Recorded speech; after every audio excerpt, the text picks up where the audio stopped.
think we too often equate rest with I'm taking a nap or I'm sitting still or whatever, but clearly running is restorative for you. Right. So that's a good thing to be okay doing. I mean, me, hard pass. I ran for a long season only because I was like, well, you can put these shoes on and just go run, go do it. And all these people were talking about endorphins. I never experienced them. Yeah, never had it. My runner's high was when I was done. Yeah, because now I'm like, check it off. Yeah, okay.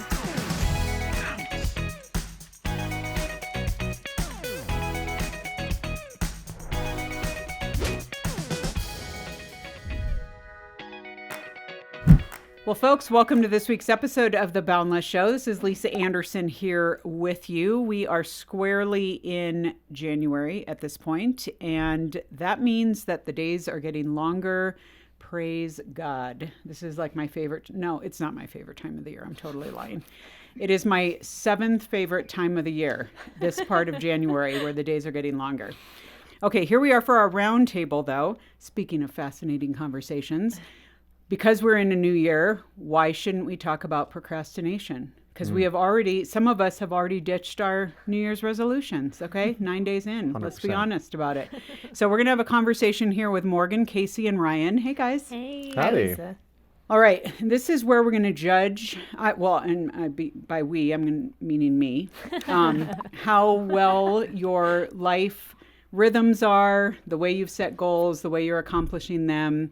We're going to see who does it well, who doesn't in terms of procrastination and getting rest. Because sometimes this is kind of the bigger picture version of when we talk about getting rest and chilling or whatever. And the idea of like people say, well, I just want to sit and like scroll through my phone. And then we have to give them a lecture about that's not restful because, you know, psychologists say that it's not and all this kind of stuff. Disagree. Yeah. So we're gonna hey, we know that you've set those those apps on your phone, Kasie, to kick yourself off of TikTok. Mm-hmm. Okay. But that's another conversation. Okay, but let's talk about this. So first of all, if someone is asking you to define procrastination, in particular how it applies to you, what would you say? Morgan, why don't you kick us off? Yeah, procrastination, it feels like a daily occurrence for Morgan. So we're working on that this next year. Okay. But it just is putting off the things I know I need to do. So whether that's our dishwasher has been full of clean dishes for 3 days. Okay. That is Morgan procrastinating. Or I have a project, I need to send a report.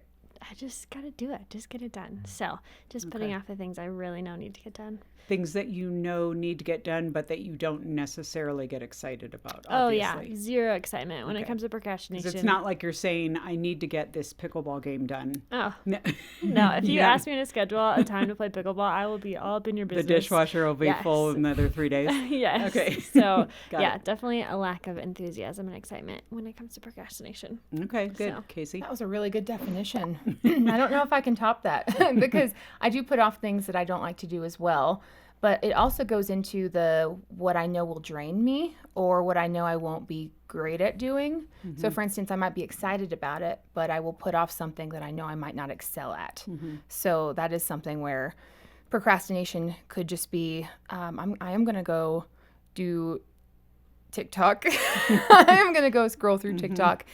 So I would agree with Morgan in that. Mm-hmm. Both of those definitions, except for I also put off things that I want to do as well. Wow. Because I can know that can just take a lot of energy to do. Oh, yeah. And even though I want to do it, I also just get that like little dopamine hit of like thinking about myself doing it. And it's like, oh, think about what's going to happen once that's done. It's like, man, that's good enough. Yeah. Let's just go back to not doing anything. Yeah. It's interesting because when Kasie said things that drain me, and then you saying that as well, Ryan, I think to myself of things that I know are going to take a certain amount of investment, whether that's mental acuity, just brain power, energy, because I will find myself even at work checking my email and answering or frittering away time looking at emails because I think that's important. And eventually I'll have to answer this email when I know I need to write something or edit something or really put some mental energy towards something. And then, of course, in classic procrastination style, Then it's 4:30 and I'm like, now I need to really hunker down to get this You done. get your best work done at that time. And then it's I'm like just 4:30 to 5. Oh man, what are we doing here? It's just so crazy. It's like a vicious cycle, I think. So, okay, well, what does this look like for you? Because again, I think a lot of us have, I jokingly said we've all ditched our goals for this year. Hopefully not. Hopefully we still have our goals, but I think many of us have goals around either being more productive or more purposeful, and or what we would say is sometimes the opposite of that, finding more time for space, margin, rest. So have you actually thought of this now in the new year? What is this looking like for you? Is there something in particular you need to go after in this area, or are you just kind of like, we'll see what happens? I'm going to procrastinate thinking about this. Or how are you addressing it in your own mind and hopefully ultimately maybe going after something? The Lord has been really working on my heart in this last year on being still and giving him space to work in my heart. And I think that's something where I've been on here in the past talking about goals, sometimes to my detriment of saying, I have 100 goals this year. And, 100 accomplishing 50% is still more than if you didn't set goals, which I am definitely for. But the Lord has been really challenging me on my worth and my confidence and how I can't get that from the things I'm accomplishing. So it's almost the anti-answer to what you're asking of, I'm not trying not to procrastinate, but I'm trying to pursue something. So I'm instead of trying not to do something, I'm trying to pursue Jesus. Mm-hmm. And that's kind of where I'm at this year, my all-consuming goal, if you will. Yeah. It's interesting you say that because I'm doing this Bible study where one of the questions I answered it in the way of saying, I get irritated with God. Not that I don't trust that he's not going to accomplish things or that he's working, and doing his will, certainly.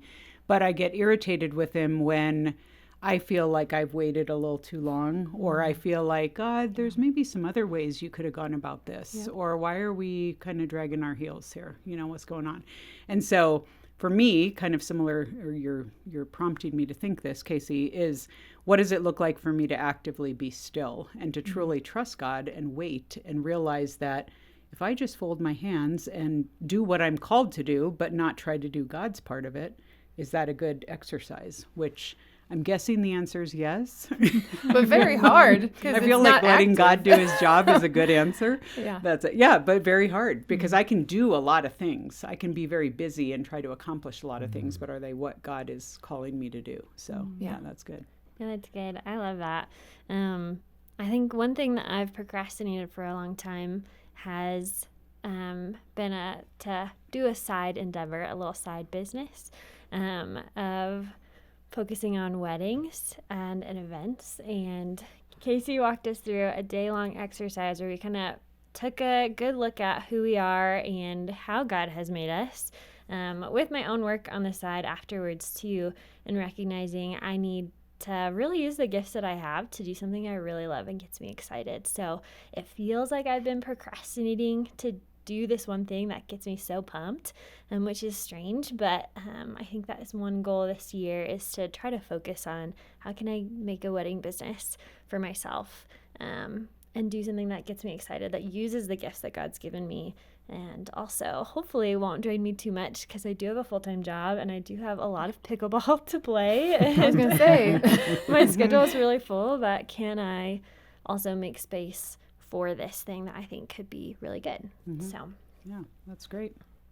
One of the things I think I do well is resting. Whenever I'm resting, if I think about work, it's just because I'm dreaming in some way of like, oh, here's something that could be, good to do, but I don't have to sit there and focus on it.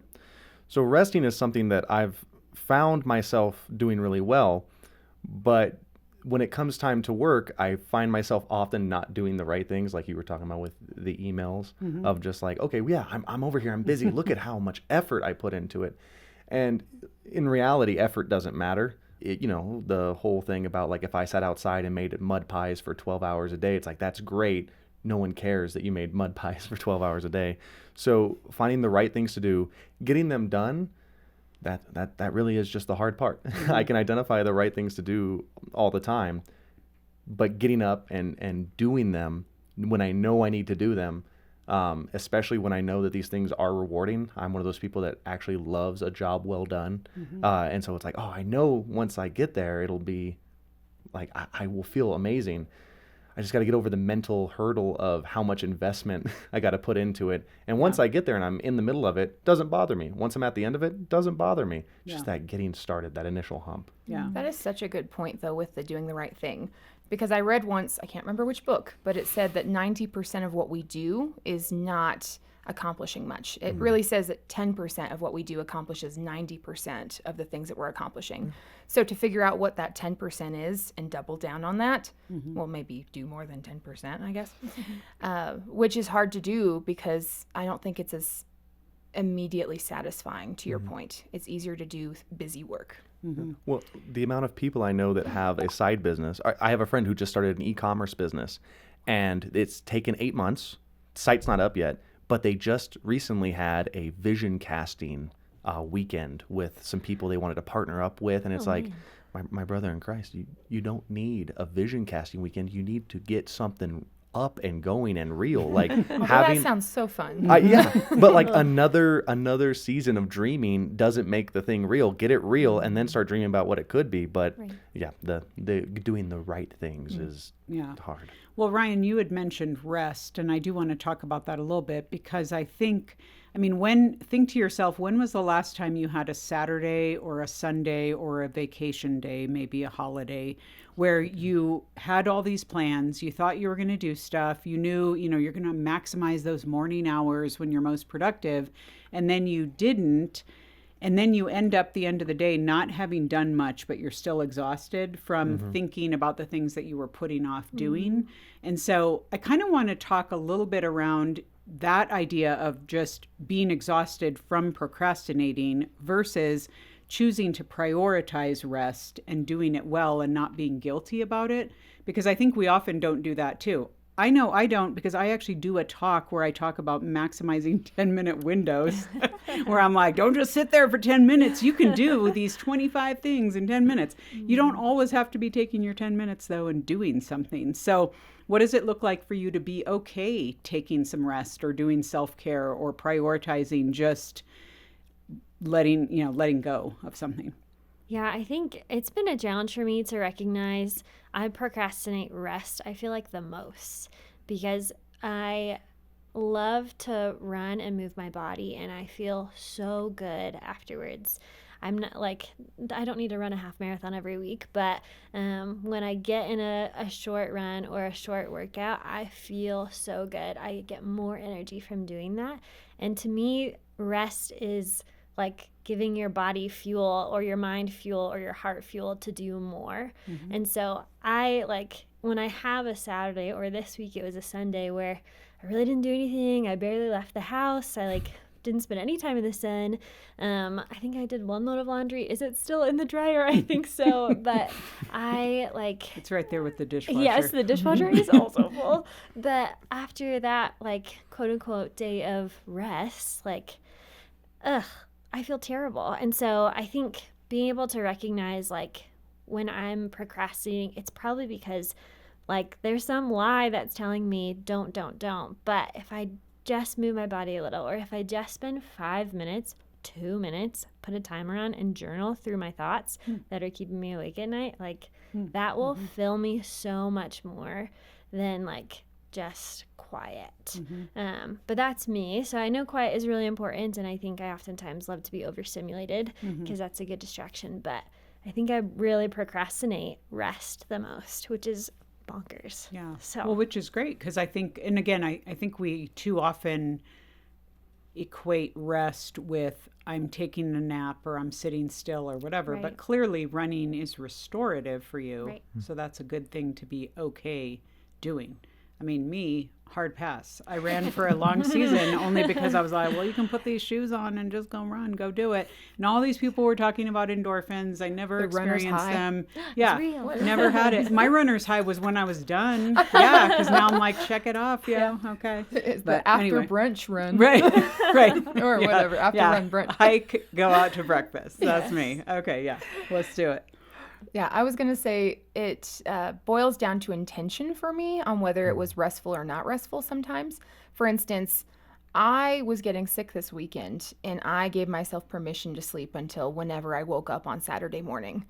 And that alone was enough versus just saying, oh, I should go to Orange Theory, or I should go on a run, or I should do my homework. Rip. Clearly that didn't last long. But instead of doing that, I said, well, I'll let myself sleep till however long I need and my body needs. And after that, I can get to all these other things. But also what happens is I'll end up going on TikTok or just letting the time go without intention and just go watch Netflix or go. I honestly am reading a lot of fantasy books right now, and those suck my time away. And I think they're restful. But then I look up at 10 p.m. at night and say, I still have a 10-page PowerPoint to create for my homework assignment due at midnight. So that's not restful because it creates more difficulty later on. Yeah. So I think for me, it's the intention. And if I just let time pass or let things happen, that's when I feel the most angst and restless. Mm-hmm. And it's almost because you can, I mean, again, having accomplished something or knowing, okay, I have to put this presentation away, so let's do it. Then you know that once it's done, it almost, you can free up your mind from that space and be like, okay, now I can prioritize something else. And I think that's good. So to that point, I would love to have a couple of you share, like, what does it look like for you to really choose to accomplish something where you have to put some intention behind it and say, you know, maybe it is soldiering through something that maybe is a bigger effort or putting together a big assignment or a project or something like that. I mean, I know, Ryan, I would even use as your example, you managed to get engaged. This is a lot. I mean, there are literally people listening, guys listening, whomever, who are just like, you know, maybe they've dated for 6, 7, 8 years because it's just like, I don't know if I can really pull the trigger. And that's an example of a delayed decision that can weigh on a person. So what are these decisions to actually go after the big thing and get it done? How do you walk through that in your head? Go ahead and talk. Yeah, I was you like, kick oh, us man. off now that Ryan, I kind of threw you in. Yeah, I was like, man, there's a double thing in there about the engagement and then also just the intentionality. With the engagement, I think this is something a lot of guys will relate with, which was I had to become a diamond expert. I had to learn the 4 C's or 5 C's, depending on which list you look at. Okay. I had to figure out, like, what's the best quality, what's the best value, do I go lab grown or do I not? I decided not to go lab grown, but for those of you out there that, you know, just go for it. It's probably fine, honestly. But so I spent all my time, like, I subscribed to this jeweler's YouTube channel so I could learn more about it because I had to know I was making the right decision. Okay. And then I sat there and studied for weeks, and this is kind of funny. My decision was forced by the ending of a sale on this online ring gallery That's where I was, romantic. Love where that. I was like, Yes, tell that to Saving your money is children. romantic. oh, I will. 'Cause this is gonna be an important life lessons because I knew I had like all these diamonds picked out and I had like, you know, this type of clarity and I refused to go below this standard and I want to do this because especially as a guy, there's a certain degree of performance with the engagement, and so it's like, okay, I can't just like provide. Like, if the diamond's not sparkly, have I even proposed? No, really. And so I was doing this, but what I was doing was I took my educational period and I turned it into procrastination because there's always something else you can know. Mm-hmm. You need to master the art of, okay, I know enough, time to move. Mm-hmm. And it was, I'm laying in my bed. It's like 11:45 at night.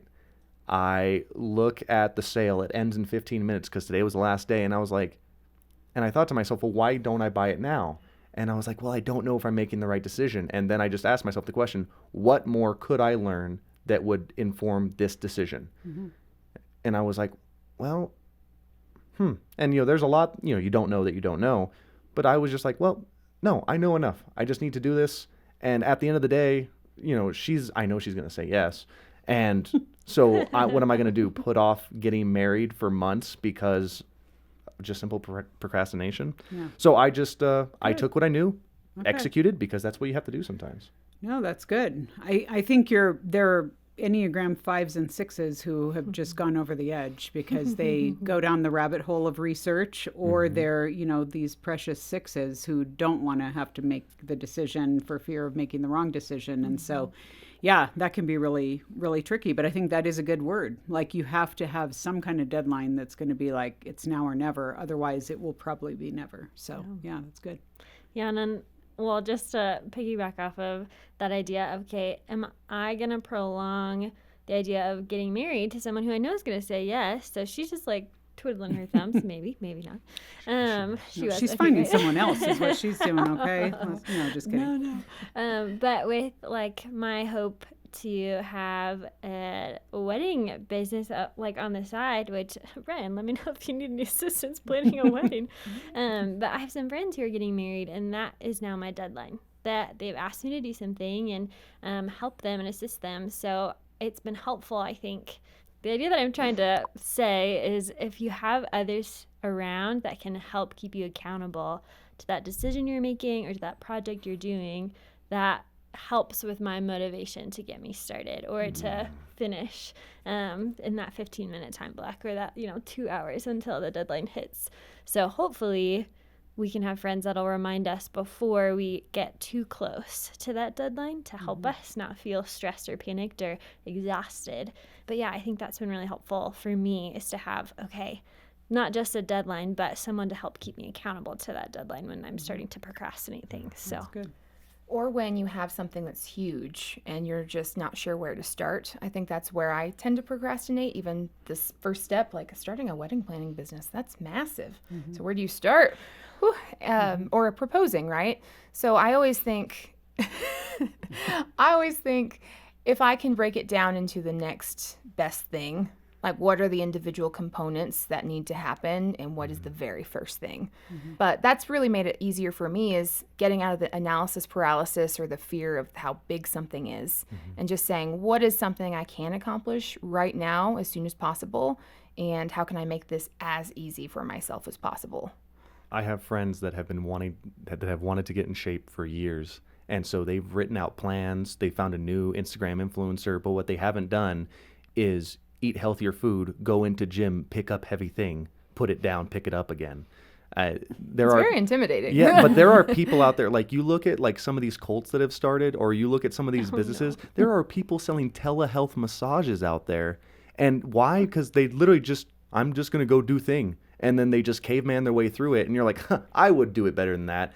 But they have a business and you don't. So it's like, maybe you need to caveman through it and just do the thing. Because they actually did it. Yeah, because they actually did it. Pick up heavy weight, put it down. You will be stronger than someone who didn't. Yeah. That's such a good point. It probably won't be perfect either. No. I mean, the very first iteration is going to look awful. And you have to be okay with that, which gets into perfectionism and all that fun stuff. Yeah, which reminds me of I don't know if it was a meme or a reel I just saw of Jeff Bezos at his first Amazon desk.